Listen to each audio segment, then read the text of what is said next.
तुल्यन्निजान्तर्गतं पश्यन्नात्मनि मायया बहिरिवोद्भूतं यथा निद्रया यः साक्षात् कुरुते प्रबोधसमये स्वात्मानमेवाद्वयं तस्मै श्रीगुरुमूर्तये नमः इदं श्रीदक्षिणामूर्तये बीजस्यान्तरिवाङ्कुरो जगदिदं प्राङ्निर्विकल्पं पुनः मायाकल्पितदेशकालकलना वैचित्र्यचित्रीकृतं मायावीव विजृम्भयत्यपि महायोगी वयस्वेच्छया तस्मै श्रीगुरुमूर्तये नमः इदं श्रीदक्षिणामूर्तये तस्मै श्रीगुरुमूर्तये नमः इदं श्रीदक्षिणामूर्तये ॐ सहना भवतु सहनौ भुनक्तु सह वीर्यं करवावहै तेजस्विनावधीतमस्तु मा विद्विषावहै ॐ शान्तिः शान्तिः शान्तिः सदाशिवसमारम्भां शङ्कराचार्यमध्यमाम् अस्मदाचार्यपर्यन्तां वन्दे गुरुपरम्पराम् ॐ 106मो श्लोक विद्यभावान्न बालस्य दृश्यतेति प्रपसञ्जनं स्यात् कुतोऽति प्रसङ्गोऽस्य विद्यभावे समे सति. એટલે વિદ્યારણ્ય આ નિર્ગુણ બ્રહ્મની જ્ઞાન અને નિર્ગુણ બ્રહ્મની ઉપાસના એ વચ્ચેનો ભેદ સ્પષ્ટ કરી રહ્યા છે. એ ટોપિક છે અહીંયા. બંનેની અંદર એક વસ્તુ તો સમાન જ છે. અહમ બ્રહ્માસ્મિ વૃત્તિ જે છે, નિર્ગુણ બ્રહ્મનું જ્ઞાન એ અહમ બ્રહ્માસ્મિ વૃત્તિ છે અને નિર્ગુણ બ્રહ્મની ઉપાસના અર્થાત અહમ બ્રહ્માસ્મિ વૃત્તિ છે. બંનેમાં વૃત્તિ તો રહેલી જ છે, પરંતુ ઉપાસકના સંદર્ભમાં અવરોધને કારણે અહમ બ્રહ્માસ્મિ એ હકીકત હોવા છતાં પણ એ વસ્તુને સ્વીકાર કરી શકતો નથી અને એને કારણે એ હજુ આ ધ્યેય જે છે આ બ્રહ્મની પ્રાપ્તિ અર્થાત મોક્ષ વગેરે એને ભવિષ્યમાં પ્રાપ્ત થશે એવું માને છે, સાધ્ય માને છે, પોતાને સાધક માને છે અને આ જ્ઞાન વગેરે છે એને સાધન માને છે. એટલે આ રીતે સાધક સાધ્ય અને સાધનનો ભેદ રહેલો છે ઉપાસકની અંદર અને એ માને છે કે ઉપાસના સાધન છે અને છેવટે ઉપાસના સાધનનું અનુષ્ઠાન કરીને અહમ બ્રહ્માસ્મિ વૃત્તિ મને સ્પષ્ટ થશે વગેરે વગેરે. એટલે એના માટે આ પ્રકારનું છે. જ્ઞાની માટે તો ફક્ત બે જ વસ્તુ છે, હું સત્ય છું અને બાકી સર્વ કંઈ મિથ્યા છે, મારા પર આધારિત છે. એટલે આ રીતે ઉપાસનાના સંદર્ભમાં વાસ્તવની અંદર ઉપાસક અને જ્ઞાની વચ્ચે આ પ્રકારનો ભેદ રહેલો છે. અને જ્ઞાનીને માટે હવે કોઈ પુરુષાર્થ નથી રહ્યો, એ પણ આપણે ચર્ચા કરી. સાથે સાથે એ પણ આપણે જોયું કે એના માટે કોઈ વિધિ નિષેધ વગેરે રહ્યા નથી. એટલે કોઈ પણ વિધિ કે નિષેધ એને લાગુ ન પડી શકે. વિધિ નિષેધ એટલે નિયમો, ધાર્મિક નિયમો બધા, જેમ આપણે બંધારણને અંતર્ગત નિયમો રહેલા છે બધા, લો એન્ડ ઓર્ડર દેશની અંદર, એ પ્રકારે આ શાસ્ત્રરૂપી બંધારણના અંતર્ગત બધા નિયમો છે, પણ એ આને લાગુ નથી પડતા. નિશ્ચય ગુણને પથી વિચરતા કો વિધિ કો નિષેધ.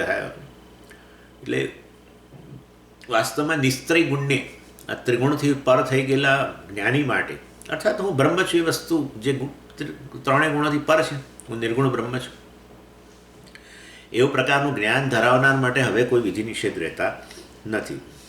અને માટે પછી પેલો પ્રશ્ન ઊભો થયો તો વિધિ નિષેધ નથી રહેતા તો પછી તો એનું ઉલ્લંઘન, એનો પ્રશ્ન નથી રહેતો. નિયમ હોય ત્યાં નિયમના ઉલ્લંઘનનો વાત આવે. એટલે વિધિ નિષેધ જ હવે એને લાગુ ન પડતા હોય તો વિધિ નિષેધનું ઉલ્લંઘન એવું પણ આપણે કહી ન શકીએ, કારણ કે નિયમ એના માટે છે જ નહીં. Violation is only possible when rule is there. Rule લાગુ ન પડતો હોય તો વાયોલેશન એ લાગુ ન પડે. એવી રીતે અગ્નિહોત્ર વગેરે જે છે એ ગૃહસ્થ માટે નિયમ છે, તો એ ન કરે તો વાયોલેશન કહેવાય. હવે બ્રહ્મચારીને માટે પછી એ વાયોલેશન ન ગણાય. બ્રહ્મચારી અગ્નિહોત્રનો નથી કરતો એટલે એનું ઉલ્લંઘન કરે છે, પણ બ્રહ્મચારીને લાગુ જ નથી પડતું એ વસ્તુ, એટલે પછી એ નિયમના ઉલ્લંઘનનો કોઈ પ્રશ્ન ઊભો થતો નથી.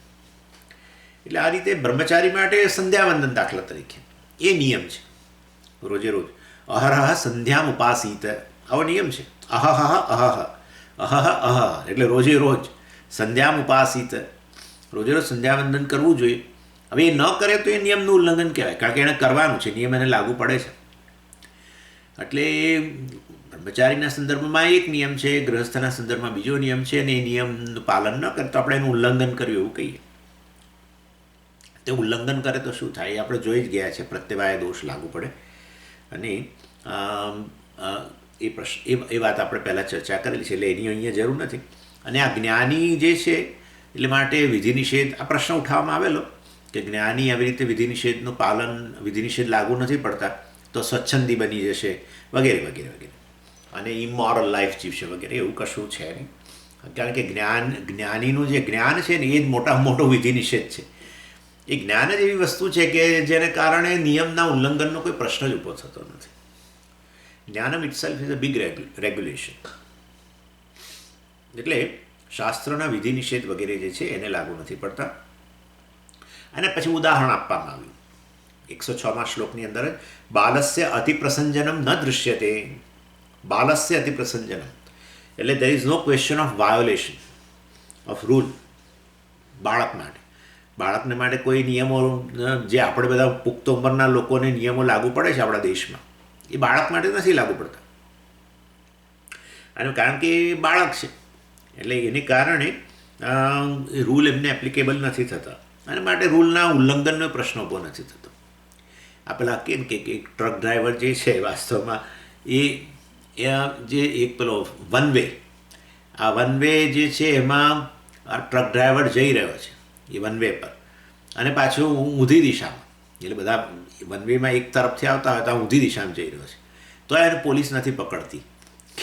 કે કેમ નથી પકડતી? એ પોલીસે પકડો જોઈએ. વન વે પર જાય છે અને ઊંધી દિશામાં જાય છે, તો આ ટ્રક ડ્રાઈવરને કેમ પોલીસે ના પકડી? કારણ કે એનું ઉલ્લંઘન નથી કર્યું. કેમ ઉલ્લંઘન નથી કર્યું? ટ્રક ડ્રાઈવર જઈ તો રહ્યો છે. હા, પણ ટ્રક ડ્રાઈવર ચાલતા જઈ રહ્યો છે, ટ્રક લઈને નથી જતો. એટલે એને ટ્રક ડ્રાઈવરને નિયમ જ લાગુ નથી પડતો. ટ્રક ડ્રાઈવર ટ્રક લઈને જતો હોય તો એ વન વેની અંદર ઊંધી દિશામાં જાય તો એ નિયમનું ઉલ્લંઘન કહેવાય. અર્થાત નિયમ છે કે ટ્રક લઈને જઈ રહ્યો હોય અને વન વે હોય ને ઊંધી દિશામાં એણે ન જવું જોઈએ, એ નિયમ છે, અને છતાં જાય તો ઉલ્લંઘન કહેવાય. પણ ચાલતો જઈ રહ્યો તો એને ક્યાં ઉલ્લંઘનનો પ્રશ્ન થાય છે? એટલે એના જેવી વાત છે. એટલે કહેવાનો આશય એવો છે, જ્યાં નિયમ, where there is a rule, there is a question of violation. Where there is no rule, if rule is not applicable, there is no question of violation also. બસ આ વાત કરી રહ્યા છે વિદ્યારણ્ય સ્વામી. એટલે જ્ઞાનીને વિધિ નિષેધ જ લાગુ નથી પડતા, માટે વિધિ નિષેધના ઉલ્લંઘનનો પ્રશ્ન અહીંયા ઊભો ન કરવો જોઈએ. ને તો પછી કશા નિયમો ન હોય તો વગેરે કે એનું એકદમ સ્વચ્છંદી એ પણ ન બને, કારણ કે આ જ્ઞાન જ મોટામાં મોટું નિયમ છે. જ્ઞાન જેટલું મોટું રેગ્યુલેશન કશું નથી. આ જ્ઞાનમાં ક્યાં ઇમોરલ વસ્તુ છે?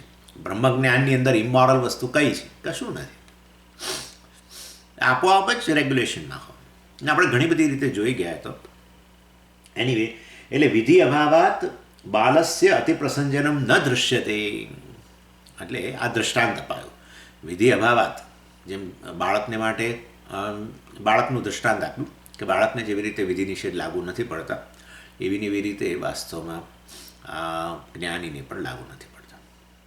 બાળકને માટે કોઈ એવો નિયમ છે નહીં. અને ઇવન સરકારના, એટલે આપણા દેશના કાયદાઓ નથી બાળકને લાગુ પડતા, છોડી જ દે છે ને. જુવેનાઇલ ક્રાઇમ ને ફલાણું ને કહીને છોડી દે છે. એનીવે, એટલે વિધિ અભાવે સમય સતી, અને એટલે મતલબ કે જો બાળકના કિસ્સામાં આવું હોય તો પછી જ્ઞાની માટે પણ વિધિ અભાવે સમય, વિધિના અભાવમાં સમાન છે બંને. ફોર નોન એપ્લિકેશન ઓફ વિધિ નિષેધ એ દે આર સિમિલર. માટે કુતઃ અતિપ્રસંગ વાયોલેશન. તો પછી આ અતિપ્રસંગ એટલે કે આના ઉલ્લંઘનનો પ્રશ્ન જ ક્યાં જાય છે?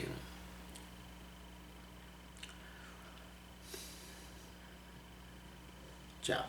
હવે આગળનો શ્લોક 107. ન કિંચિદ વેત્તિ બાલશ્ચેત સર્વં વેત્યેવ તત્વવિત અલ્પજ્ઞસ્યૈવ વિધયઃ સર્વે સ્યુર્નાન્યયોર્દ્વયોઃ.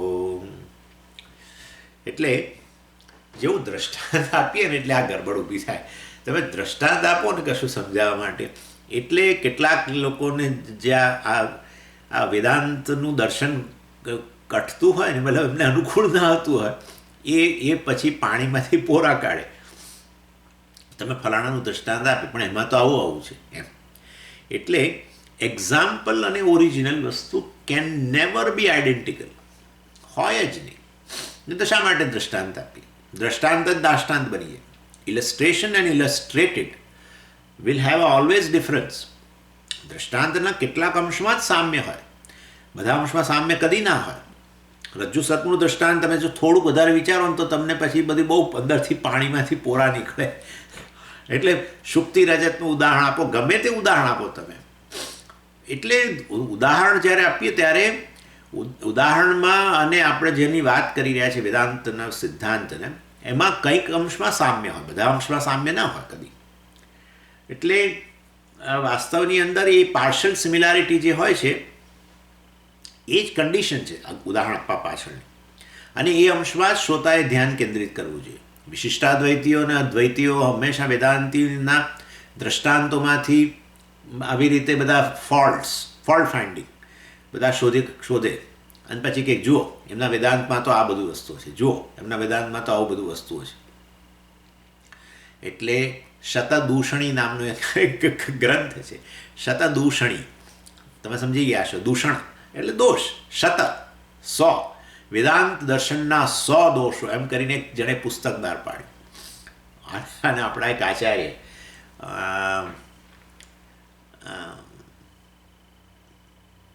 ભૂલી ગયો નામ એમનું, દક્ષિણના, અને એમણે વેદાંતના આચાર્ય સામે બીજો ગ્રંથ લખ્યો શતભૂષણી. એટલે જે તમે દોષ બતાવ્યા એ અમારા માટે ભૂષણ છે. It's an ornament in our philosophy એમ કરીને લખ્યું, જબરજસ્ત જવાબ આપ્યો. એટલે આવું આ લોકો રજ્જુ સર્પ કહીને મિથ્યા કરે છે એમ કરીને આ રામાનુજાવાદીઓ જે છે વૈષ્ણવો એ અનેક પાછા દોષો કાઢે. અલા ભાઈ, દ્રષ્ટાંતમાં જે સમાન અંશ છે એ જ અહીંયા તમારે લેવો જોઈએ. ડિસિમિલારિટી તો રહેવાની જ છે. પાર્શિયલ ડિસિમિલારિટી હોય ને પાર્શિયલ સિમિલારિટી હોય. હવે રજ્જુ સર્પનું ઉદાહરણ આપ્યું એટલે રજ્જુ અધિષ્ઠાન ને સર્પ મિથ્યા, બરાબર? સર્પ મિથ્યા. હવે સર્પ ચેતન, બરાબર, અને રજ્જુ કેવું જડ. એટલે કે જો આ લોકો કહે છે બ્રહ્મ સત્ય અને જગન મિથ્યા, અને એને રજ્જુ સર્પના ઉદાહરણ સાથે સરખાવે. પણ રજ્જુ તો જડ છે, તો શું બ્રહ્મ જડ છે? અને એ લોકો જગતને જડ કહે છે જે મિથ્યા છે, અથવા વાસ્તવમાં એવી રીતે અહીંયા સર્પ છે પણ સર્પ તો ચેતન છે એમ. અરે બુદ્ધુઓ છે, સોરી, બુદ્ધુઓ કયા અંશમાં? કોઈ પણ દ્રષ્ટાંત લો તમે, કોઈ પણ દ્રષ્ટાંત પૂરેપૂરું કદી સામ્ય ન હોય. એટલે તમારે ખાલી એને સમાન જે અંશથી વક્તાની જે વિવક્ષા છે, વક્તાની જે અપેક્ષા છે કે આ તમે વેદાંતનો સિદ્ધાંત સમજવા માટે આ ઉદાહરણ જે છે એમાં રહેલો સમાન અંશ અહીંયા ગ્રહણ કરો, બસ એ જ અપેક્ષા હોય એને. તો એ લોકો એને છોડી દે અને જે પેલા ડિસિમિલર અંશ છે એને પકડે. એનીવે, એટલે અહીંયા પણ આ પ્રકારે ઊભું થઈ રહ્યું છે. એટલે હું આ બેકગ્રાઉન્ડ બનાવું છું. હવે આપણે સંસ્કૃત લિટરેચર, એક બીજું ઉદાહરણ આપું તમને. સંસ્કૃત આપણા સાહિત્ય જે છે ને એની અંદર એક ઉદાહરણ હંમેશા તમે જોજો, કોઈ વ્યક્તિના મુખને ઉપમા આપવા માટે ચંદ્રનો ઉપયોગ કરે. પૂર્ણ ચંદ્રમાનું જેમ કેવો આહ્લાદક હોય, અને તમે જોતા જ રહો. પૂર્ણચંદ્રનો ઉદય થતો હોય રાત્રે, તો થયો હોય તો તમે એને કેવું સરસ દર્શન લાગે, તમને આહ્લાદ લાગે. એટલે એ વસ્તુ વાસ્તવમાં આપણા કોઈ વ્યક્તિનો ચહેરો, ઘણીવાર આપણને એવું હોય કોઈ વ્યક્તિનો ચહેરો જોઈએ ને આપણને, તો આપણને આમાં આનંદ થાય, બહુ આહ્લાદક ચહેરો હોય એ પ્રકારનો પ્રારબ્ધ હોય. એટલે વાસ્તવની અંદર આપણે કહીએ કે જો અમનો ચહેરો પૂર્ણિમાના ચંદ્ર જેવો છે એમ. એટલે હવે આપણે અહીંયા જ્યારે આવી ઉપમા આપી, દ્રષ્ટાંત જ આપ્યો. ઉપમા એટલે દ્રષ્ટાંત, બાય ધ વે. એટલે વાસ્તવમાં જ્યારે આ દ્રષ્ટાંત આપ્યું ત્યારે એ વ્યક્તિ જેણે સાંભળ્યું એણે કયા અંશમાં સમાનતા જોવાની છે? આહલાદક પણ, કે ભાઈ જેમ ચંદ્રમાં પૂર્ણિમાનો ચંદ્ર આહલાદક છે એવી રીતે આ વ્યક્તિનો ચહેરો આહલાદક છે, એટલા અંશમાં સમાનતા છે. પછી હવે વધારે આગળ વધે તો મુશ્કેલી ઊભી થાય. એ પણ પૂર્ણિમાના ચંદ્રનો તો અસ્ત થઈ જાય, શું આ વ્યક્તિનો ચહેરો જતો રહેશે? અને પછી એમાં ક્ષય આવે ધીરે ધીરે, રાઈટ? પછી પેલું આમ ધીરે ધીરે અમાવસ્યા તરફ જાય પૂર્ણિમાનો ચંદ્ર છેવટે, અને તો અમનો ચહેરો આવી રીતે ધીરે ધીરે ક્ષય થઈ જશે. એટલે અથવા તો પછી પૂર્ણિમાનો તમે ચંદ્રની ઉપમા આપો છો પણ એ તો જડ છે, જ્યારે આ વ્યક્તિ તો ચેતન છે એટલે એનો ચહેરો એ ચેતન છે વગેરે. પેલામાં બે આંખો નથી, એનામાં તો આંખો છે. આવું બરાબર કયા અંશમાં સમાનતા છે તો તમે જુઓ. અમે જ્યારે કહીએ કે આ પૂર્ણિમાના ચંદ્ર જેવો છે એમનો ચહેરો, ત્યારે કેવળ આહલાદની દ્રષ્ટિએ, સુંદર ચહેરો એમ કહેવાની દ્રષ્ટિએ આપણે કહેતા હોઈએ છીએ. આવું એટલે આ રીતે પ્રત્યેક દ્રષ્ટાંતમાં કેટલાક લોકો હંમેશા they are fault finding people, અને એમાં દર્શનાચાર્યો પણ આવી ગયા. અને એ લોકો આ રીતે હંમેશા દ્રષ્ટાંત જે અન્ય દર્શનવાળા જે દ્રષ્ટાંત આપે એના ડિસિમિલર અંશમાં, એનો જે સમાન ન હોય એવા અંશને જ પકડે અને પછી દર્શન ખોટું છે એવું કહેવાનો પ્રયત્ન કરે. એનીવે સેમ બે અહીંયા જ્ઞાનીને બાળક સાથે સરખાવ્યું, રાઈટ? બાળકને જેમ વિધિ નિષેધ લાગુ નથી પડતા એમ જ્ઞાનીને લાગુ નથી પડતા, એટલું જ આપણે કહેવાનું આશે. તો આ પ્રભુ જે છે એ કહી રહ્યા છે, ન કિંચિત વેત્તિ બાલશ્ચેત સર્વમ વેત્તિ એવ તત્વ. એ ઉભારો. કેમ? એટલે કે બાળક તો જે છે એ તો અજ્ઞાની હોય છે. તો તમારા ડાયો વ્યક્તિ જે છે, વાઇસ પર્સન, સ્થિતપ્રજ્ઞ, એ અજ્ઞાની છે? કઈ દ્રષ્ટિએ સમાનતા? બાલઃ કિંચન ન વેત્તિ, વિદ્યાર્થીને કહે છે બાળક જે છે એ તો વાસ્તવમાં કશું જાણતું નથી, અબૂધ જ છે ને બિચારા. હવે તો એને કશું હજુ તો જ્ઞાન છે પૂરેપૂરું. તत् ઇતિ ચેત, જો એટલે વાસ્તવમાં ઇતિ ચેત, જો તમે કહેતા હો માટે બાળક કશું જ જાણતો નથી, માટે જ્ઞાની પણ ચાઇલ્ડિશ છે, ઇલિટરેટ છે, એવું જો તમે કહેતા હો, ઇતિ ચેત, જો તમે આવું કહેતા હો, તત્વવિદ સર્વમ વેત્તિ. હા, તત્વવિદ તો છે વાસ્તવમાં, જ્ઞાની જે છે એ તો સર્વજ્ઞ છે ભાઈ. યસ સર્વજ્ઞ સર્વવિદ યસ્ય જ્ઞાનમયમ તપઃ, મુંડકોપનિષદમાં આવ્યું. યહ સર્વજ્ઞ, ઈશ્વર સર્વજ્ઞ સર્વવિદ, જ્ઞાની સર્વજ્ઞ. બસ આટલો ભેદ. કેમ આટલું મોટું ભેદ કેવી રીતે પડી ગયો? એટલો ભેદ કારણ કે એક જણ સર્જન કરે છે જગતનું, બીજો જગતનું સર્જન નથી કરતો. બસ જગતના સર્જનની દ્રષ્ટિએ સર્વવિદ. જગતનું સર્જન નથી, જગત શું છે એને ખબર છે, બધું જ, પ્રત્યેક વસ્તુ શું છે એને ખબર છે. બસ એ દ્રષ્ટિએ સર્વજ્ઞ. જ્ઞાનીને ખબર છે અને ઈશ્વરને ખબર છે, પણ ઈશ્વરને ડિટેલે ખબર છે. કે એને કેવી રીતે ડિટેલ બધી ખબર પડી ગઈ? ભાઈ માયા ઉપાધિ થકી. પણ એ તો એ ડિટેલની એને શું જરૂર? સર્જન કરવા જ માટે. મારા અને કુંભાર વચ્ચે શું ફેર છે? શું ફેર છે? તમે જ કહો. ઘડાનું જ્ઞાન તમને છે, માટી છે, બહુ કેવું આમ અદ્વૈત જ્ઞાન. સાર શું છે? ઓહો, ઘડાનો આત્મા શું છે? ઘડાનું સાર, ઘડાનું સત્ય શું છે? માટી છે. વાહ, સર્વજ્ઞ. પણ પેલા પાસે, કુંભાર પાસે વિશેષ જ્ઞાન છે. શું? કેવી રીતે બનાવો, ક્યારે બનાવો, ચાકડા પર કેવી રીતે બનાવો, માટી કેવી હોવી જોઈએ, ફલાણું ઢીકણું કેવી રીતે પકાવો, બધું ખબર છે. કેમ? કારણ કે એને સર્જન કરવાનું છે. એટલે એ ઘડાના સંદર્ભમાં સર્વજ્ઞ સર્વવિદ કહેવાય, આપણે સર્વજ્ઞ કહેવાય. ઘડો માટી છે એ ખબર છે, સારું, તો ઘડો માટી તમને ખબર પડી ગઈ, તો હવે બનાવી આપો. ના, એ વાત જવા દો, હું તો હાથ પકડીને ઊભો રહે, મને નથી ખબર. This is the difference. One is a creator, other is not a creator. What is it he knows? એટલે એને એ ખબર છે શું છે આ બધું, બ્રહ્મ છે. એટલે તત્વવિદ સર્વમ વેત્તિ, સર્વમ વેત્તિ વિજાનાતિ, બધું જ જાણે છે. અર્થાત સર્વમ બ્રહ્મ સહ વેત્તિ, એમ બધું બ્રહ્મ છે એ પ્રકારે જાણે છે. એટલે માટે વાસ્તવમાં બાળક સાથે અમે એની સરખામણી ખાલી વિધિ નિષેધના સંદર્ભમાં કરેલી, કે જેમ બાળક માટે વિધિ નિષેધ નથી માટે એના ઉલ્લંઘનનો પ્રશ્ન ઊભો થતો નથી, એવી રીતે જ્ઞાની માટે પણ વિધિ નિષેધ લાગુ નથી પડતા શાસ્ત્રના માટે, એના ઉલ્લંઘનનો પ્રશ્ન નથી. એ અંશમાં જ સમાનતા હતી. બાકી એક તો અલ્પજ્ઞ છે ને બીજો સર્વજ્ઞ છે. એટલે વિધય એવ એટલે બધા વિધિ નિષેધ જે છે બાકીના બધા પણ વચ્ચેના ઇન્ટરમીડિયેટ બધા પણ એ પણ વાસ્તવમાં બધા અલ્પજ્ઞ જ કહેવાય. ખાલી બાળક જ નહીં, જ્ઞાની તો બધા કરતાં ભિન્ન કહેવાય. કારણ કે સર્વ જાણે છે, વસ્તુ શું છે બધું એને ખબર છે, સર્વજ્ઞ છે.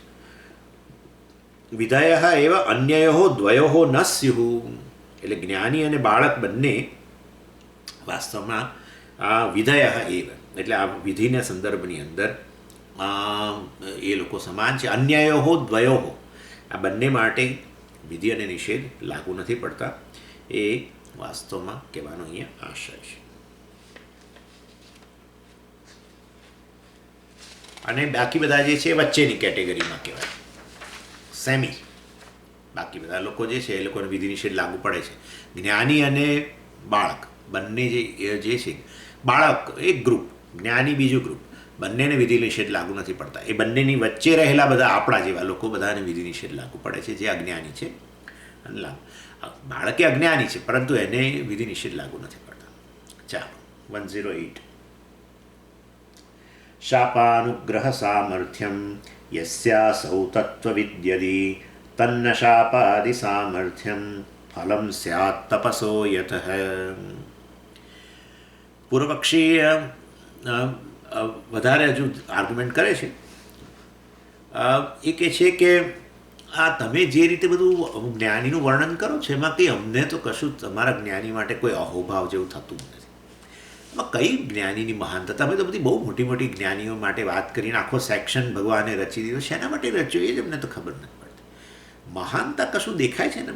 તમે કહો કે એ ધ્યાન કરે 2-3 કલાક બેસીને તોય અમે કંઈ કે હા કેવું સરસ. કંઈ પણ અમે કે વિધિ નિષેધનું પાલન કરે વ્યક્તિ તોય આપણે કે મહાન વ્યક્તિ છે. ભાઈ આ તો ધર્મને અંતર્ગત એક સહેજ પણ અધર્મનું મતલબ ધર્મનું અતિક્રમણ કરતો નથી. એ તમે ના પાડતો છે. વિધિ નિષેધ એ લાગુ ના પડે. ધ્યાન કરતા એ પણ એને જરૂર નથી. તો આમથી આમ ફર્યા કરે ગોળ ગોળ. હવે એમાં શું આ વ્યક્તિની મહાનતા શું? તમે કેટલું બધું બોલો પણ અમને તો કશું થતું જ નથી. We don't find any glory of this જ્ઞાની. કોણ કહે છે? પૂર્વપક્ષી કહે છે. કોઈ ગ્રેટનેસ એની બતાવો. આધ્યાત્મિક સ્તરે સૌથી શ્રેષ્ઠ કહેવાય આ જ્ઞાની, તો મોક્ષ પ્રાપ્ત કર્યું વગેરે બધું. તો એ આધ્યાત્મિક દ્રષ્ટિએથી તમે જો વાત કરતા હો તો એનામાં તો કેટલી બધી શક્તિઓ હોય. આધ્યાત્મિક સ્તરે જે વ્યક્તિ ઉપર ઉઠી ગયો આટલો બધો, એનામાં તો કેટલું સામર્થ્ય હોય બધું. તમે તો આવું કશું જાણે કે છે જ નહીં, બિલકુલ ઓર્ડિનરી. અને પાછા કહો છો કે એણે જગતમાં ફરતો હોય તો એણે અજ્ઞાનીની જેમ રહેવું જોઈએ. મૂર્ખવદ લોકમ આચરેત.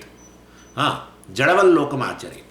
બિલકુલ જડ એટલે અજ્ઞાની હોય એ જ રીતે એણે વ્યવહાર કરવો જોઈએ. તો પછી આ શું જ્ઞાની મહાનતા ક્યાં છે? એટલે વાસ્તવની અંદર ટુ એન્જોય ગ્રેટનેસ, એની મહાનતા માટે જ્ઞાની પાસે કંઈક એક્સ્ટ્રા ક્વોલિફિકેશન તો જોઈએ ભાઈ. આવું નહીં. He must have sum powers. કંઈક એનામાં શક્તિઓ, વિશેષ શક્તિઓ હોવી જોઈએ. અને કેવી શક્તિઓ? એટલે શાપ અનુગ્રહ સામર્થ્ય. શાપ આપવાનું સામર્થ્ય હોવું જોઈએ. જા તારું આવું થઈ જાય અથવા અનુગ્રહ, જા બેટા તારા કલ્યાણ હો જાય, આવું બધું બોલતો હોય અને એને અનુરૂપ થતું હોય, આવું કંઈક ચમત્કારિક વસ્તુઓ થતી તો એ વ્યક્તિની મહાનતા કહેવાય. તમે તો કહેશો એનામાં કશું છે જ નહીં.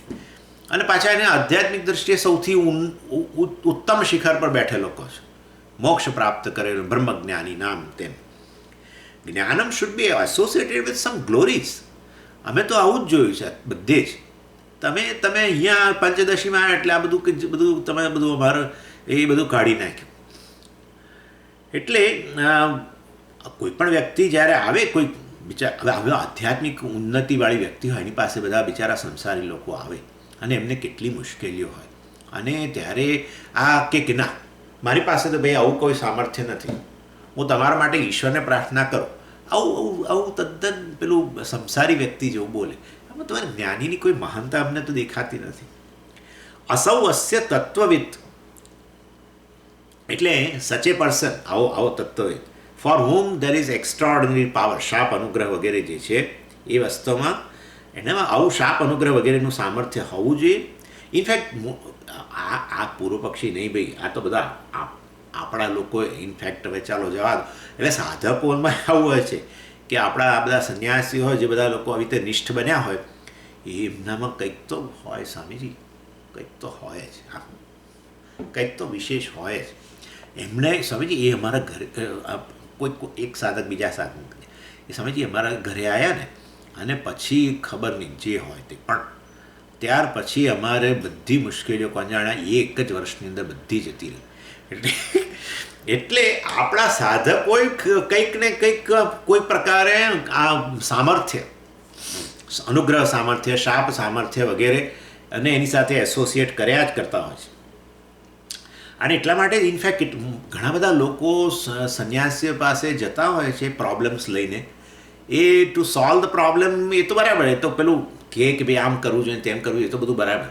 પણ એ લોકોને એવું હોય છે કે આપણે આપણી મુશ્કેલીઓ જ્ઞાની પાસે આવી રીતે રજૂ કરીએ ને, અને જ્ઞાનીનો જો અનુગ્રહ થઈ જાય તો આપણી મુશ્કેલીઓ દૂર થઈ જાય. અને એક જગ્યાએ તો એક સંપ્રદાયમાં તો ધબ્બાનો રિવાજ છે.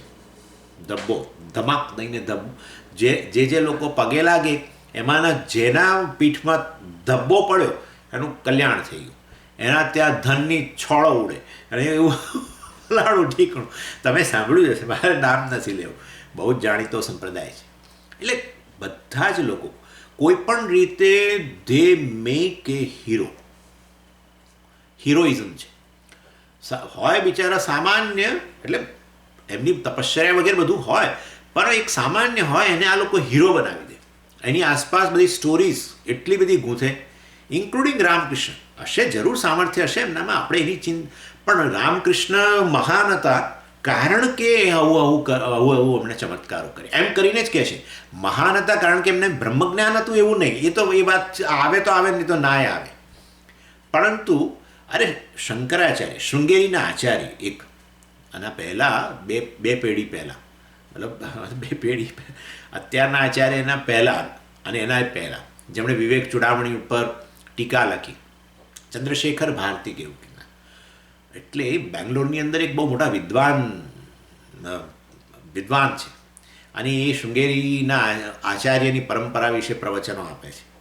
અને એમણે મેં એક પ્રવચન સાંભળ્યું એમણે, એ ચંદ્રશેખર ભારતી પરનું, અને એમના પ્રવચનની અંદર શંકરાચાર્ય, તમે વિચારો, હવે એમણે ગ્લોરી એમની ગાવી હોય તો શું ગાવું જોઈએ કે વિવેક ચૂડામણી પર કેટલું સુંદર ટીકા લખી છે એમણે, કોઈ બીજાએ નથી લખી. આ તે બધું ને સરસ એકદમ સરળ ભાષામાં કોઈ પણ સામાન્ય સંસ્કૃત જાણતું હોય ને એને સમજણ પડી જાય એવી સરસ ટીકા લખી છે એ. અને બીજું આચાર્ય તરીકે એમણે જે શંકરાચાર્ય તરીકે જ્ઞાનના પ્રસાર માટે કર્યું એ બધું કહેવું જોઈએ. એમના આખા પ્રવચનની અંદર એમણે ખાલી ચમત્કારોની જ વાત કરી શંકરાચાર્ય વિશે. આમ કરીને તમે શંકરાચાર્યજીનું અપમાન કરી દીધું. In fact Acharya stands four knowledge, પણ એની તો વાત જ નહીં. અને લોકો એટલા રસ તરબોળ થઈ ગયેલા તમે જુઓ તો, અને બધા અહોભાવ કેવી રીતે અહોભાવ આવ્યો? કારણ કે એમના બધા ચમત્કારોનું વર્ણન કર્યું. આ વિદ્યારણ્ય આ બધી વસ્તુઓનો ખુરદો બોડાવી દે છે. એટલે વાસ્તવની અંદર આ શાપ અને અનુગ્રહનું સામર્થ્ય જે છે એ સંન્યાસીઓને જ્ઞાનીમાં તો હોય જ. આ પૂર્વ પક્ષ આપણા સાધક જ ગણો ને કોઈ, એ તો હોય જ સ્વામીજી. એ તો કોઈ બતાવે નહીં, તમને ખબર નથી, એ બધું હોય જ. એ તો ઇનડાયરેક્ટલી અમને તો એમના અનુગ્રહનો અનુભવ થયેલો છે. એ આવે અમારા જીવનમાં આવ્યા પછી એટલો બધો ફેર પડી ગયો. એટલે આપણે કહીએ તો જ્ઞાનની દ્રષ્ટિ, ના સ્વામીજી એવું નહીં. અમારે પહેલાં બધી ફલાણી મુશ્કેલી હતી, તે મુશ્કેલી હતી, ફેમિલી કૌટુંબિક મુશ્કેલી હતી, બધું સ્વામીજી જતું રહ્યું. અને આપણે કહીએ કે ભાઈ આવું બધું નહીં. સ્વામીજી તમે શું ભણાવો છો? કેમ આવું કેમ બોલો છો? એટલે કે જો મુંડકો ઉપનિષદમાં જ કહ્યું છે યમ લોકમ સંબિભાતિ વગેરે વગેરે, શું આત્મજ્ઞમ હિ અર્ચયેત ભૂતિ કામ. ત્યાં છે આવો શ્લોક, મંત્ર છે મુંડકોપનિષદમાં. આત્મજ્ઞમ, આત્માને જાણનારની, અર્ચયેત, પૂજા કરવી જોઈએ. કોણે? ભૂતિ કામ, વિભૂતિ કામ, જેને બહુ સમૃદ્ધિ વગેરેની અપેક્ષા હોય, ભૌતિક સમૃદ્ધિ વગેરે, ભૂતિ કામ, એની જેની ઈચ્છા હોય, એની કામના હોય, એણે આત્મજ્ઞમ અર્ચયેત, એણે આત્મજ્ઞાનીની પૂજા કરવી જોઈએ. છે ને? અમે ખોટું નથી કહેતા, તમને કશી ખબર જ નથી સ્વામીજી. જવા દો, તમને શું કહેવાનું. એની આ તો બધો ડ્રામા ઊભો કરો છો. એટલે વાસ્તવની અંદર તમે આત્મા આવી રીતે મતલબ સ્થિતપ્રજ્ઞ વગેરેની જ્ઞાનીની પૂજા કરો તો તમારી બધી જે વર્લ્ડલી ડિઝાયર્સ હોય, મટીરિયલ ડિઝાયર હોય, બધી ફૂલફિલ થઈ જાય. એટલે આપણે એમને પછી જવાબ આપીએ. આપણે કહીએ છીએ કે ચાલો તમારી વાત સાચી છે. આપણે કહીએ છીએ એક પથ્થરને પૂજવાથી થઈ જાય છે કે નહીં તમારી કામના પૂરી, મને કહો. એટલે કે તમે શું બોલ્યા? પથ્થરને પૂજવાથી? હા, તમે રોજ શિવલિંગ પર જઈને ચડાવો છો દૂધ, તો એ વાસ્તવની અંદર તમે તમારું કામના પૂરી થાય છે? હા, તે થાય છે ને. તો પછી આ તો એક જીવંત વ્યક્તિ છે, તો એને પૂજા કરવાથી થાય જ ને, એમાં શું છે? જો પથ્થરને પૂજવાથી થઈ જતું હોય, સ્વામીજી પથ્થર નહીં, હવે આવું ના બોલશો, નહીં તો અમે હવે આવીશું જ નહીં તમારી પાસે. ભગવાનની પૂજા કરીએ છીએ અમે તો, પથ્થરની નહીં. હા, બરાબર છે. અર્થાત તમારી ભાવના જે છે, તમારી જે ભાવના જે છે કે પથ્થર નહીં પણ ભગવાન છે, એ ભાવના તમને ફળ આપે છે ને. આ તમારી ભાવના અને ભાવનાને કરેલી પૂજા પુણ્યકર્મ છે. એ that gives you result. Please understand that. એવી રીતે વાસ્તવમાં પેલી વ્યક્તિ જે છે, આ આત્મજ્ઞાનીની તમે જે પૂજા કરો છો, એ આત્મજ્ઞાનીમાં તમારી ભાવનાને સ્થાપિત કરો છો ને પછી પૂજા કરો છો, એ ફળ તમને પ્રાપ્ત થાય છે. એ તમારી પૂજારૂપી પુણ્યકર્મ અને તમારી એ સુંદર ભાવના જે છે, ભાવના પહેલાં હોય ને પછી એ પૂજા થાય. નહીં તો પથ્થર માની લઉં તો પછી તો પૂજાનો પ્રશ્ન ઊભો નથી થતો, પણ પથ્થરને બદલે ઈશ્વરની ભાવના કરું અને પછી એની પૂજા કરો તો એ પુણ્યકર્મનું ફળ મને મળતું હોય છે. એવી રીતે આ આત્મજ્ઞાનીની પણ જે તમે ભાવના અને વર્શિપ જે કરો છો એને આધારે તમને ફળ મળતું હોય છે. નહીં કે આત્મજ્ઞાની પાસે કોઈ એક્સ્ટ્રા ઓર્ડિનરી પાવર કે જેને કારણે તમને આ બધું પ્રાપ્ત થાય છે. એટલે આ મંત્ર જે છે, મુંડકોપનિષદનો મંત્ર, એ તો અર્થવાદ માટે છે, એ જ્ઞાનીની સ્તુતિ કરવા માટે છે. અને બાકી જ્ઞાની પાસે આવી બધી કોઈ સિદ્ધિઓ હોતી નથી. એટલે કે છે યદી, એટલે અહીંયા કહેવામાં આવે છે એસે સામર્થ્યમ અસ્તિ અસૌ તત્વવિત, જેનામાં આવી રીતે શાપાનુગ્રહ સામર્થ્યમ, જેનામાં આવું શાપ અનુગ્રહ વગેરેનું સામર્થ્ય હોય તે તત્વવિદ કહેવાય, એ જ્ઞાની કહેવાય. યદી, જો તમે આવું કહેતા હો હે પૂર્વ પક્ષી, તન્ન, આપણે જવાબ આપીએ છીએ, તન્ન, વાસ્તવમાં એની પાસે આવા પ્રકારના સુપરનેચરલ આવા પ્રકારના પાવર્સ હોવા જરૂરી નથી અને હોતા પણ નથી. એટલે એવી બધી સિદ્ધિઓ, એ બધી ચમત્કારિક શક્તિઓના સંદર્ભમાં જ્ઞાની અને અજ્ઞાની સમાન જ છે. અજ્ઞાનીમાંય નથી હોતા અને જ્ઞાનીમાંય નથી હોતા. કેમ? કારણ કે આ બધી જે શક્તિઓ જે છે એ તો વાસ્તવમાં એક બીજી વસ્તુથી પ્રાપ્ત થતું હોય છે. શેનાથી પ્રાપ્ત થાય છે? એ તો તપશ્ચર્યા વગેરેને કારણે પ્રાપ્ત થાય છે. એ વસ્તુ બીજી લાઈનમાં કહે છે તન્ન, એ તો બરાબર છે. યદી તન્ન, એ તો બરાબર. પછી કહે છે શાપાદિ સામર્થ્યમ ફલમ સ્યાત તપસઃ, શાપાદિ સામર્થ્યમ તપસઃ ફલમ. આ શાપ વગેરેનું સામર્થ્ય જે છે એ તો પેલી તપશ્ચર્યાનું ફળ હોય છે. અને આવી તપશ્ચર્યા, આવું તો શાપ વગેરે અનુગ્રહનું સામર્થ્ય તો ઘણીવાર રાક્ષસોમાં જોવા મળે છે, પણ એ તો રાક્ષસોએ કરેલી પેલી તપશ્ચર્યાને કારણે હોય છે. અને માટે જ્ઞાનીએ કોઈ એ પ્રકારની તપશ્ચર્યા કરેલી હોતી નથી અને માટે ખરેખર એ પ્રકારનું ફળ એને હોતું નથી. જ્ઞાનીએ તો સીધું શ્રવણ મનન નિધિધ્યાસનથી અધિકારીત્વ જો કે પ્રાપ્ત કરીને પછી શ્રવણ મનન નિધિધ્યાસનથી જ્ઞાન પ્રાપ્ત કર્યું છે.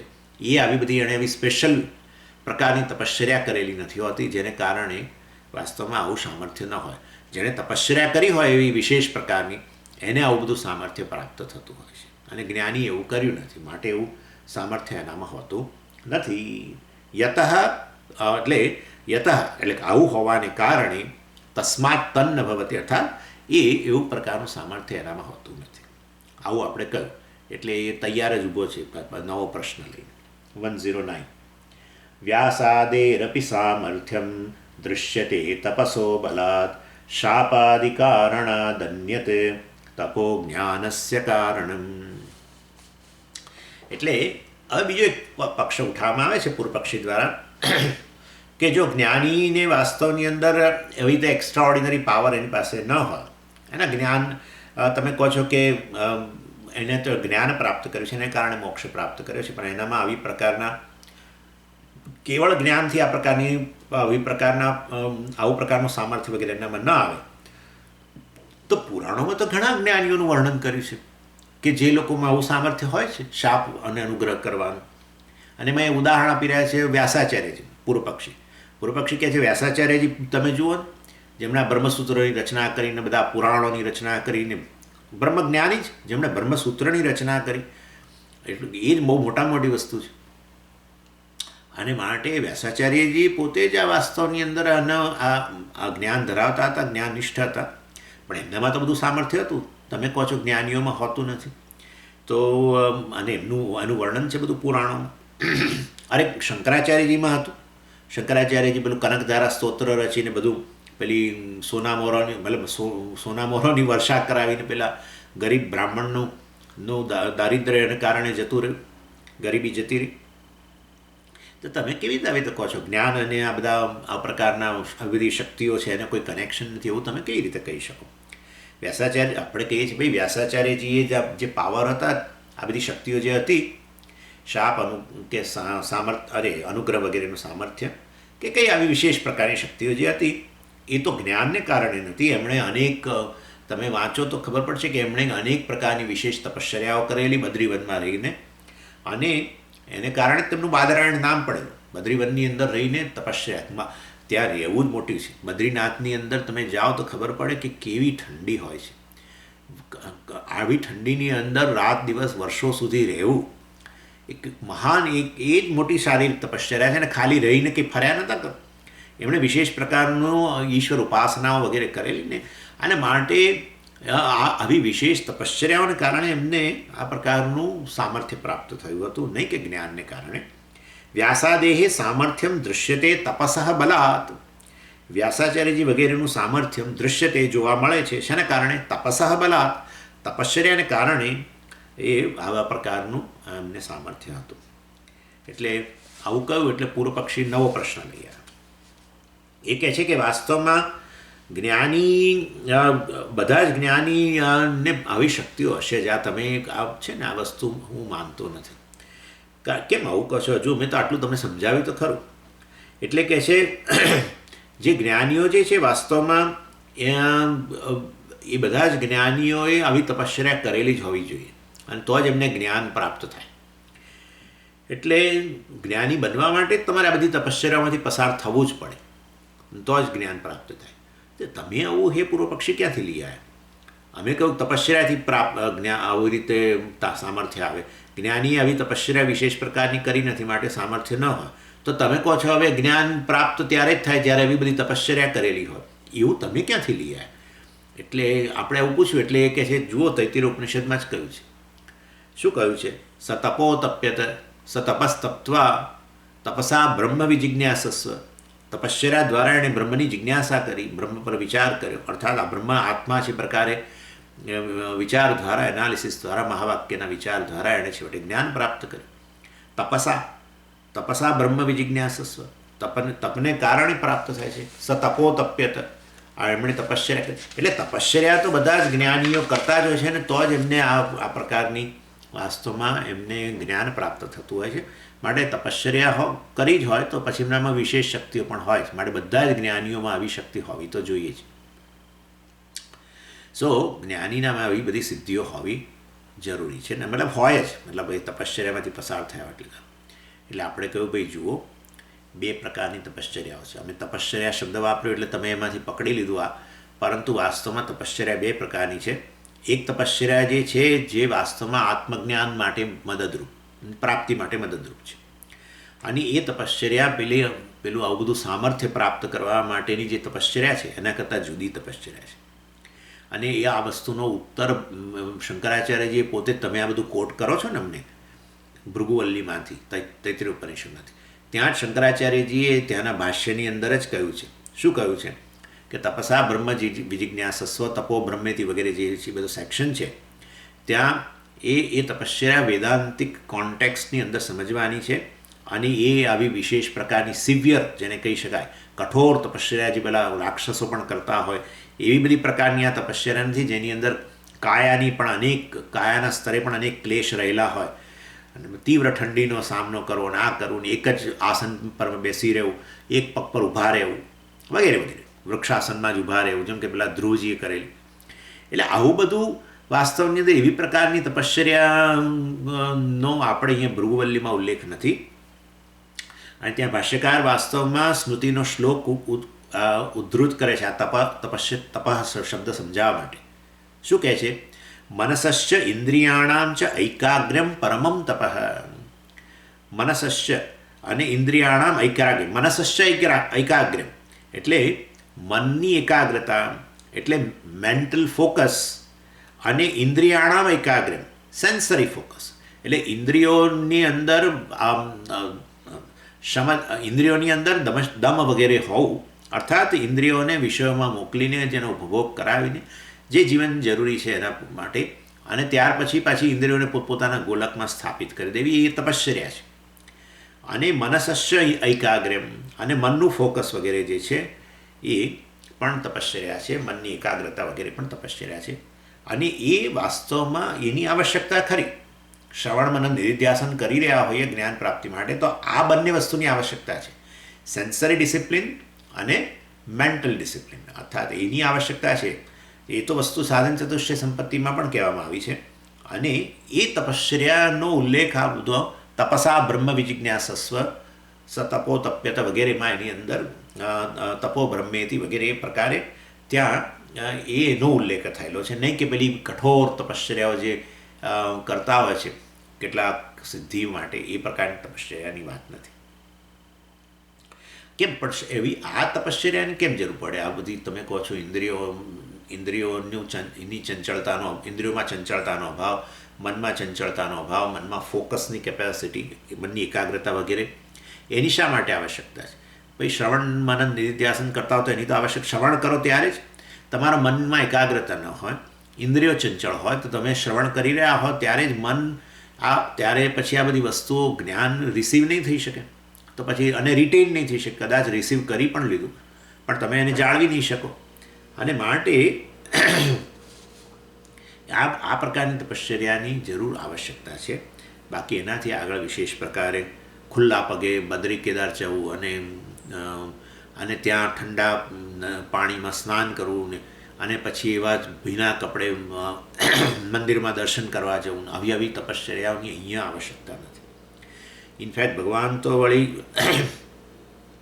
આવી પ્રકારની તપશ્ચર્યાને ભગવદ્ ગીતાની અંદર તામસ તપશ્ચર્યા કહે છે. આપણે જોઈ ગયા 16મા અધ્યાયની અંદર વાસ્તવમાં એ વસ્તુ આવી ગઈ, 17મા અધ્યાયમાં આવી ગઈ, સોરી.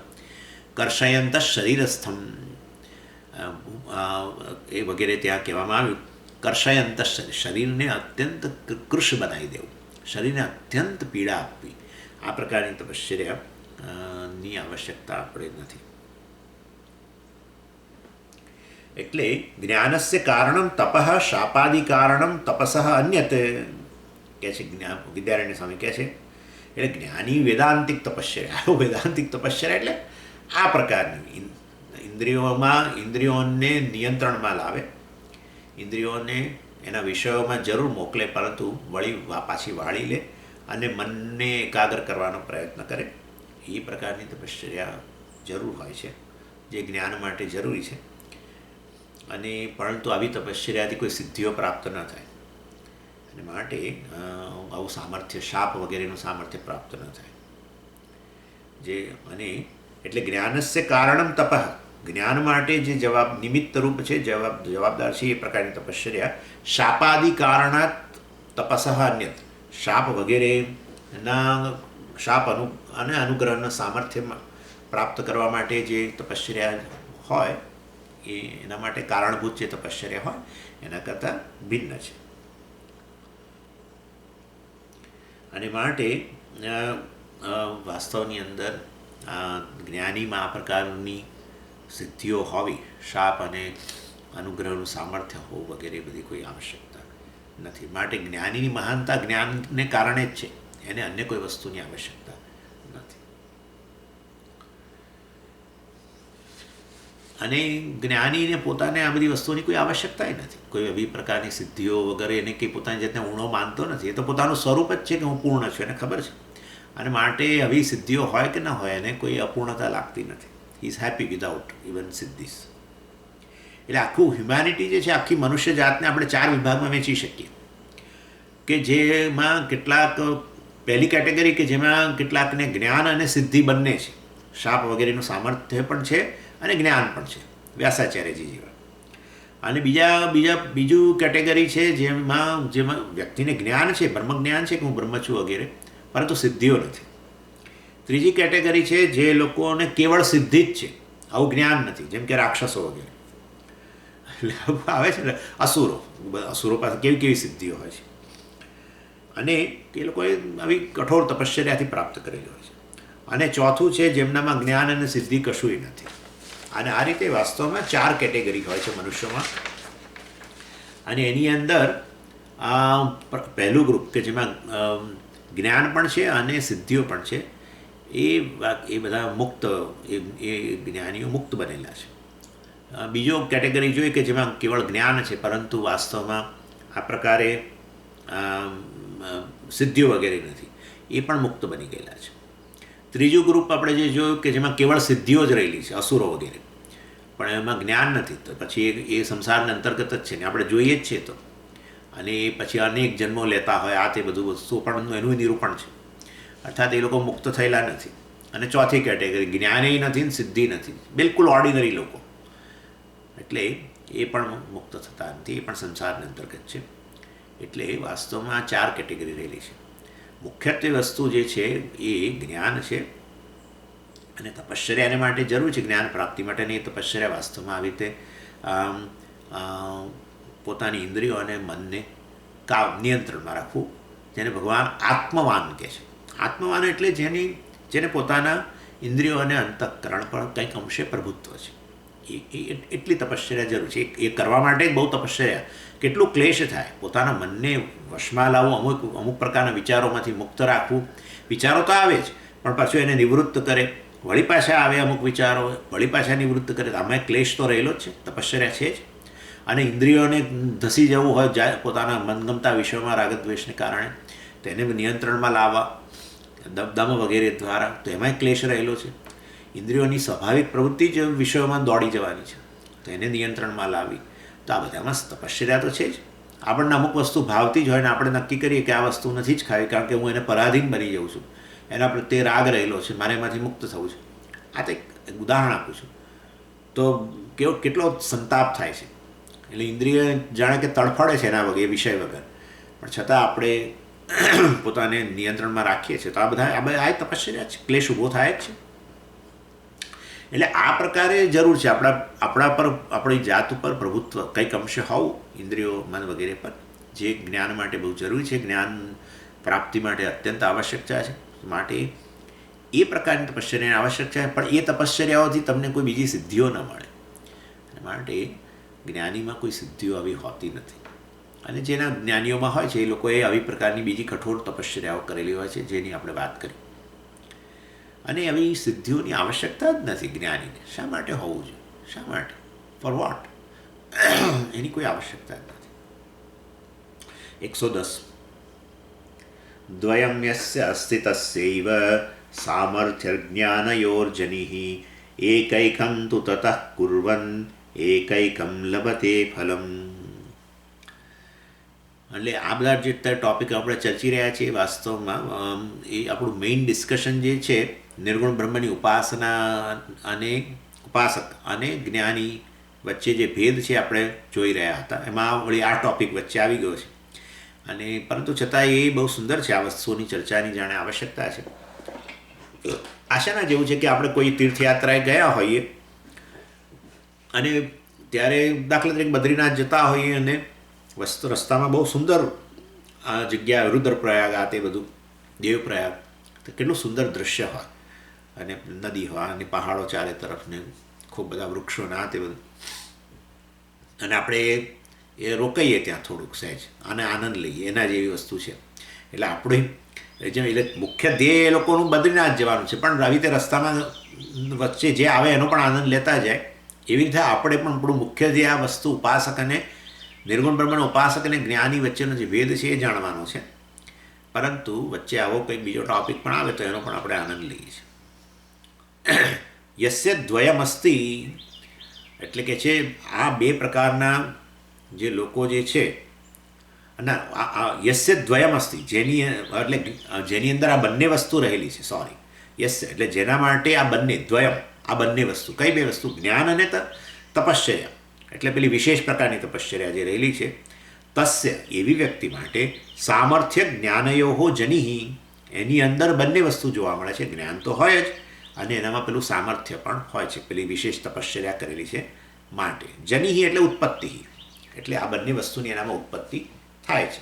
કઈ બે વસ્તુની? જ્ઞાન અને સામર્થ્ય, બંનેની ઉત્પત્તિ થાય છે. એકૈકમ તું તતઃ કુર્વન, પરંતુ જે બંનેમાંથી એકને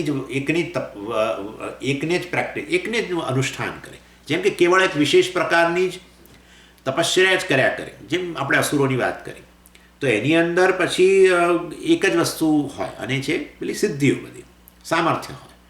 અને જે વ્યક્તિ કેવળ આ જ્ઞાનને વરેલો હોય, શ્રવણ મનન નિધિધ્યાસનને વરેલો હોય, તો એની અંદર કેવળ પછી છેવટે બ્રહ્મજ્ઞાન જ ઉત્પન્ન થાય. એટલે જ્ઞાન અને સામર્થ્ય બંને ના હોય. એકૈકમ તું તતઃ કુર્વન, બંનેમાંથી એકનું જ અનુષ્ઠાન કરનાર છે, એકનું જ અને જ જીવનમાં એની પ્રેક્ટિસ કરનાર જે છે, તતઃ એટલે એને અનુરૂપ એ પ્રકારનું જ રિઝલ્ટ એને પ્રાપ્ત થાય છે. અને એટલે મેં કહું કે જે તપશ્ચર્યા કરે, વિશેષ પ્રકારની તપશ્ચર્યા, એને સિદ્ધિઓ પ્રાપ્ત થાય. જે જ્ઞાન માટે શ્રવણ મનન નિધિધ્યાસનનું અનુષ્ઠાન કરે એને જ્ઞાન ઉત્પન્ન થાય. એટલે એકૈકમ તું તતઃ કુર્વન સન, એટલે આ રીતે તતઃ એટલે થ્રુ ધેટ પર્ટિક્યુલર તપશ્ચર્યા વાસ્તવમાં એને રિલેવન્ટ રિઝલ્ટ પ્રાપ્ત થાય અને અથવા સિદ્ધિ પ્રાપ્ત થાય, અને જ્ઞાનનું અનુષ્ઠાન કરે એને જ્ઞાન પ્રાપ્ત થાય. અને ઉદ્ધવ ગીતાની અંદર આવી સામાન્ય સિદ્ધિઓ, ભાગવતની અંદર ઉદ્ધવ ગીતાની અંદર એકાદશ સ્કંદમાં આ સામાન્ય સિદ્ધિઓ અને વિશેષ સિદ્ધિઓની ચર્ચા આવે છે. સામાન્ય સિદ્ધિઓ કંઈક 29-30 પ્રકારની બતાવીને વિશેષ સિદ્ધિઓ 8 પ્રકારની બતાવી. આ બધું સિદ્ધિઓના અંતર્ગત છે. અને કયા પ્રકારની ઉપાસના કરો તો કેવી સિદ્ધિ પ્રાપ્ત થાય એ પણ ત્યાં કહેવામાં આવ્યું છે. તમે જે પ્રકારની ઉપાસના કરો એને અનુરૂપ તમને સિદ્ધિ પ્રાપ્ત થાય એ રીતે વર્ણન કરવામાં આવ્યું છે. પરંતુ આ બધી વસ્તુઓ, સિદ્ધિઓ, ઇનફેક્ટ સિદ્ધિઓ વગેરે તો મોક્ષ માટે મોટો અવરોધ છે. એટલે તો ઇવન યોગ શાસ્ત્રની અંદર પણ પતંજલિ ઋષિએ કહ્યું કે જે વ્યક્તિ આ અષ્ટાંગ યોગનું અનુષ્ઠાન કરે છે, આ યમ નિયમ આસન પ્રાણાયામ પ્રત્યાહાર ધારણા ધ્યાન, એટલે ધારણા ધ્યાન પછી તો વાસ્તવમાં એનામાં પણ આવી અષ્ટસિદ્ધિઓ બધી દેખાય. અણિમા, ગરિમા, લઘિમા, વરિમા, પ્રતિમા.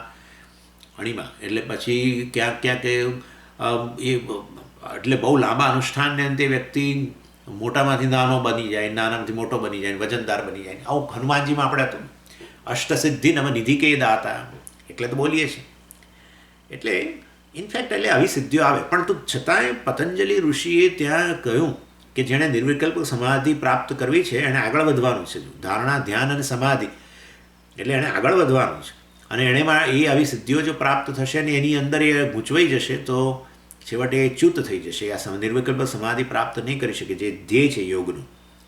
અને માટે સિદ્ધિઓ તો ઇનફેક્ટ મોક્ષ માર્ગમાં હોય કે આવી રીતે સમાધિ પ્રાપ્ત કરનારા હોય કે બીજા એમ લોકો માટે અડચણરૂપ છે, અવરોધરૂપ છે. અને માટે તમે શા માટે આટલો આગ્રહ રાખો છો જ્ઞાનીમાં આ બધી વિશેષ શક્તિઓ હોવી જોઈએ એ પ્રકારનું? ઇનફેક્ટ એ વિશેષ શક્તિઓ હોય તો એ જ્ઞાનમાં અડચણરૂપ થાય એવી છે, અને માટે મોક્ષ માર્ગમાં અડચણરૂપ છે. અને માટે વાસ્તવની અંદર એ બધાથી દૂર રહીએ એ જ સારું છે. અને મહદઅંશે જ્ઞાનીઓ તો એક સામાન્ય તપશ્ચર્યા જે આપણે જોઈ, જે મન અંતઃકરણને ફોકસ કરવું, કે ઇન્દ્રિયોને પોતપોતાના વિષયો જેમાં રાગ છે એમાંથી એને વાળવી દમ વગેરેનો દ્વારા, એટલી તપશ્ચર્યા એને પૂરતી છે જે એના જ્ઞાનમાં સહાયક છે. અને એવી તપશ્ચર્યાઓથી એને કોઈ સિદ્ધિઓ મળતી નથી. માટે જ્ઞાની પોતાના જ્ઞાનથી જ તુષ્ટ છે, એટલે પૂર્ણમદઃ પૂર્ણમિદં, હું પૂર્ણ છું. અને માટે સિદ્ધિઓ વગેરેની કોઈ અપેક્ષા એને છે નહીં. સિદ્ધિઓ તો અડચણરૂપ છે. અને આવું આપણે કહ્યું એટલે પૂર્વ પક્ષને હજુ એક સંતોષ થયો નથી, અને પૂર્વ પક્ષ ઊભો કરશે. એનો ઉત્તરને એ પૂર્વ પક્ષ શું છે હવે આવતી વખતે જોઈશું. ઓમ પૂર્ણમદઃ પૂર્ણમિદં પૂર્ણાત પૂર્ણમુદચ્યતે પૂર્ણસ્ય પૂર્ણમાદાય પૂર્ણમેવાવશિષ્યતે. ઓમ શાંતિ શાંતિ શાંતિ. હરિ ઓમ. શ્રી ગુરુભ્યો નમઃ. હરિ ઓમ.